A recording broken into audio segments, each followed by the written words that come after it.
kalau ngilangnya jangan sampai bukan tidak kesatria, bahkan kami khawatir kabur. Karena itu karena untuk ngilang cepat sekali terdeteksi yang bersangkutan ada di Batam. Assalamualaikum warahmatullahi wabarakatuh. Kembali lagi di channel Prayoga Muhammad. Sebenarnya sudah dari kemarin malam ya mendengarkan berita soal Sylvester Matutina yang katanya sudah menjadi terpidana 1,5 tahun gitu, perkara soal memfitnah Bapak Yusuf Kalla ya.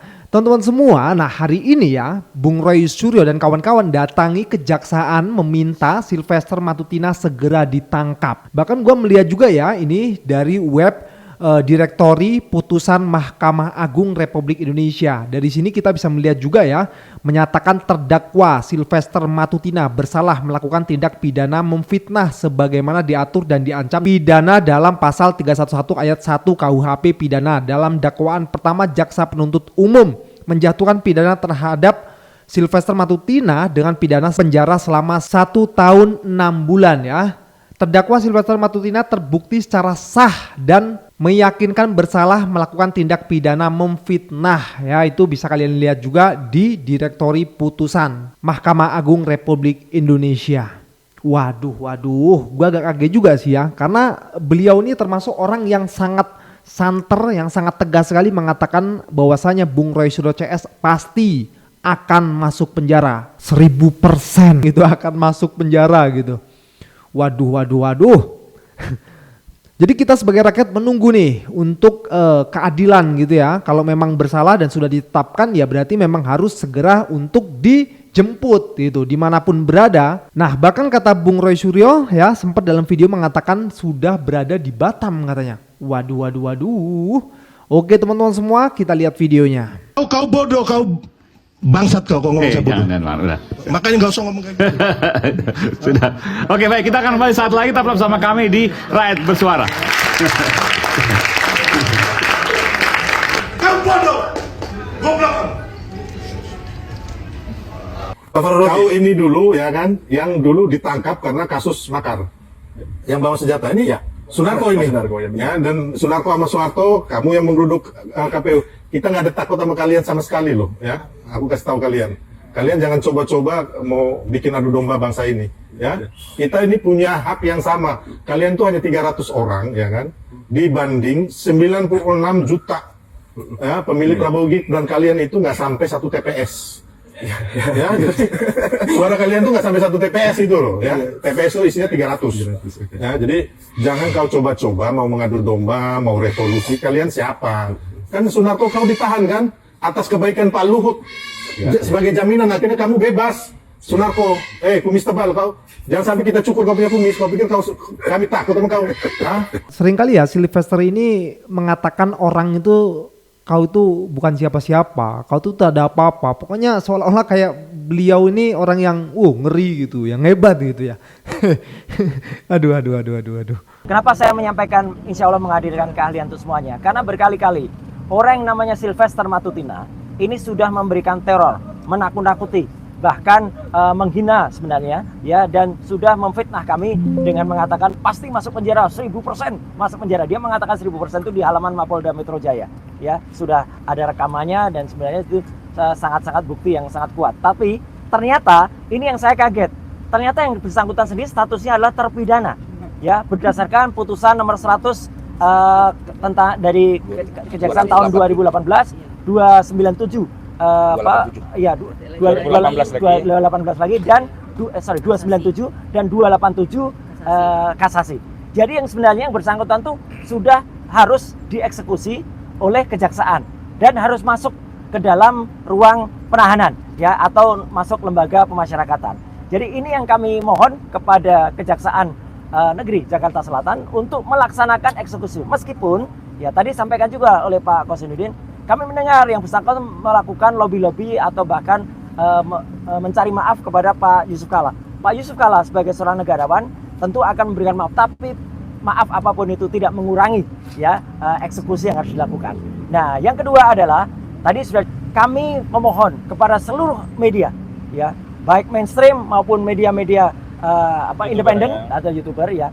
Orang ini sudah berstatus terpidana. Jadi seharusnya tidak lagi dibiarkan bisa berkoar-koar mengumbar statement-statement, apalagi statement yang kemudian memfitnah kami semua. Saya, Bu Kurnia Triwiyani, dan juga di sini ada juga Pak Resmond Nasiolan Sianipar dan yang lain-lain yang menjadi klien dari kuasa hukum kami semua. Jadi sekali lagi kami berterima kasih kepada awak media nanti atau kepada media, andai kata bisa sama-sama mematuhi ya atau menghormati etika untuk tidak lagi menampilkan terpidana yang seharusnya dieksekusi. Ya gitu. Dalam satu acara TV tadi malam kami mengatakan bahwa ini pertarungan antara orang kuat dan orang lemah ya. Dan itu faktanya demikian. Orang kuat tersebut dengan sangat bebasnya menyatakan kepada kami, menunjuk hidung kami yang jelas-jelas. Polisi saja berhati-hati untuk menentukan status kami dengan mengatakan bahwa calon terpidana, calon tersangka dan segala macam. Mereka luar biasa tidak mengetahui bahwa apa yang mereka katakan itu sangat berpengaruh bagi kami, keluarga kami dan masyarakat kami ya. Ini menyangkut soal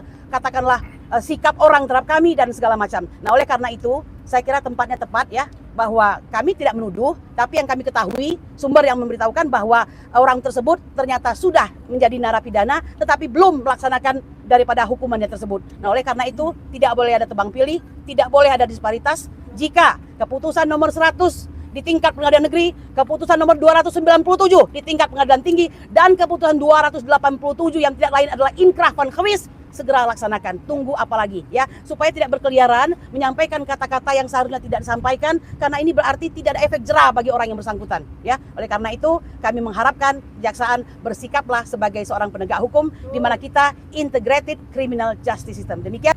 Bahwa sebelumnya saya sempat menyebut saudara Sylvester Matutina ini lebih kesatria daripada saudara Joko Widodo. Kenapa?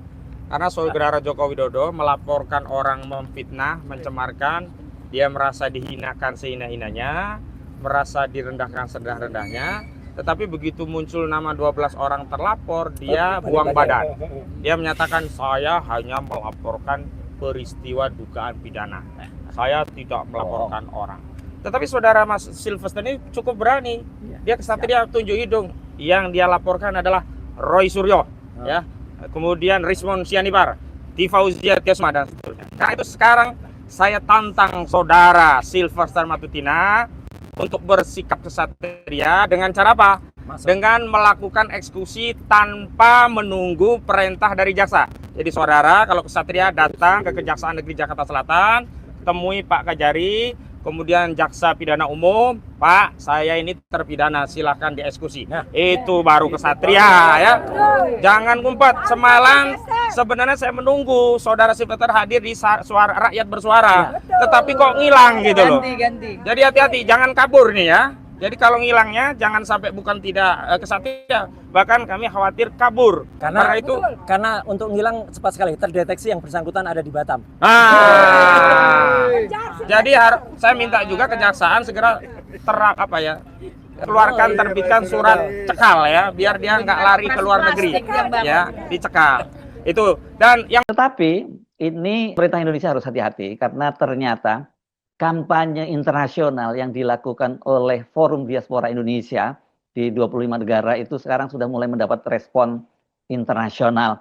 Dan ini nggak boleh dianggap main-main karena pada tanggal 28 Juli kemarin atau berserang 3 hari, tapi kalau kita ngitung waktu Indonesia, jadi suratnya diterima pada tanggal 28 Juli. Dan di situ senator dari Partai Demokrat Ivan Padilla yang mewakili daerah pemilihan di San Francisco itu menyambut kampanye yang dilakukan oleh Chris Komari dan teman-teman dan menyatakan mereka ini menaruh perhatian khusus terhadap kasus yang dilaporkan, yakni kasus dugaan ijazah palsu Jokowi yang kemudian ujungnya adalah kriminalisasi terhadap para aktivis. Ini nggak boleh main-main. Senator ini adalah anggota Senat Kaukus Hak Asasi Manusia dan ini dia adalah berasal dari Partai Demokrat. Nah, Partai Demokrat ini kan sangat concern terhadap masalah-masalah penegakan hak asasi manusia, beda sekali dengan Partai Republik yang sekarang dipimpin oleh Presiden Trump ya.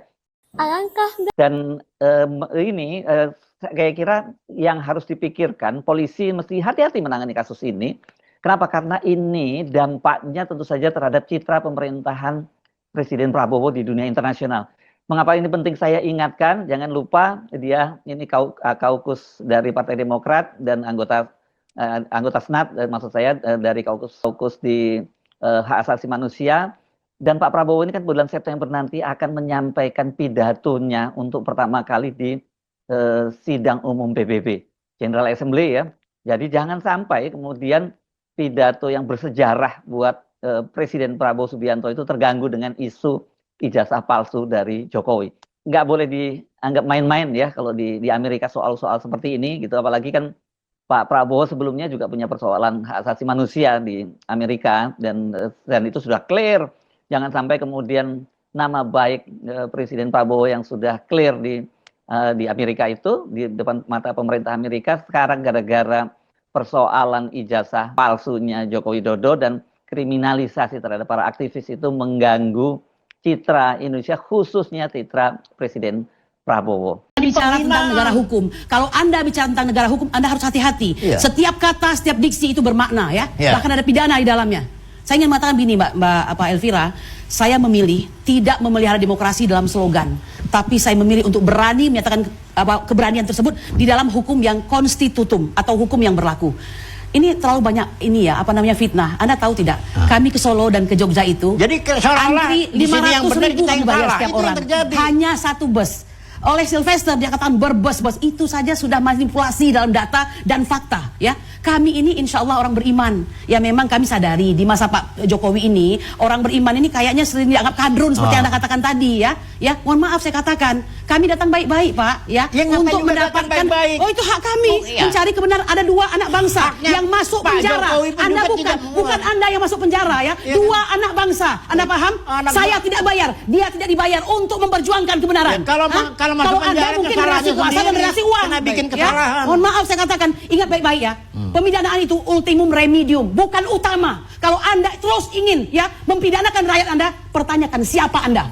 Ya, Anda raja yang baik, Tapi kok menghina presiden yang orang baik, kok bisa? Tidak menghina ya. Melecehkan orang kan tidak bisa kan? menghina. Begitu Yang Anda katakan risikonya masuk penjara, 24 nggak bukti terima. itu Gimana hanya ini? sekedar link, bukan merupakan peristiwa pidana. Tapi Menurut Ibu mengatakan Bunda, tadi ini menurut pertemuan kita antara ini orang kuat dan orang penghinaan. lemah. Ya. Orang kuat bisa memanipulasi, bisa membuat sesuatu menjadi apapun yang dia inginkan. Dan hari ini kami adalah korban ya. Anda Korban tidak, apaan? karena Anda tidak merasakan. Korban Nanti apaan, kalau Bunda? Anda pada posisi itu baru Anda Saya tahu tanya ya. korban apaan? Oh, jelas saja korban, Pak. Korban Kalau Anda apaan? ngomongnya harus begitu terus dilatih begitu kan? Ya. Mohon maaf saya katakan, jangan seperti itu Anda Nggak ya. ada. Jangan. Orkestrasi yang kami rasakan beberapa minggu ini akan terjadi tersangka, akan jadi narapidana. Jangan seperti itu Anda ya. Anda bicara hukum seakan Anda mengerti hukum. Anda tidak mengerti hukum ya. Ya nyata kok. Ya Anda tidak mengerti Yang hukum. diadukan itu penghinaan, Anda tidak mengerti pelecehan. hukum. Kalau Saudara Lecu mengerti Yang hukum, dia dihina tidak itu akan adalah melakukan mantan pelaporan kepada presiden saya. lagi. Dia Luar sejawat biasa. kami ya. Ingat baik-baik, saya pengacara, dia pengacara. Ketika Anda melaporkan, Anda harus jangan lupa kami dilindungi oleh Undang-Undang Advokat ya. Undang-Undang 18 tahun 2003. Advokat itu dilindungi ya, baik perdata maupun pidana dalam melaksanakan tugasnya sebagai seorang advokat yang mandiri dan Jadi harus bebas ya. gitu Tapi maksudnya? Anda oh tentu ya. Bebas Tentu saja. gitu? Ya, harus tentu. Pengadilan aja Ya, nanti. Kenapa Anda mengatakan Kan pengadilan? ada lawyer Mengapa kita Anda tuh. mengatakan pengadilan? Ya Anda kan? perlu mengetahui ya, kami mungkin mengapa kami lakukan setiap step by step. Ada ketidakpercayaan kepada setiap step by step hukum itu. Kenapa? Teori hegemoni. Ada dominasi, ya kekuasaan dari seseorang yang bisa mempengaruhi semuanya. Ya, Anda pahami itu?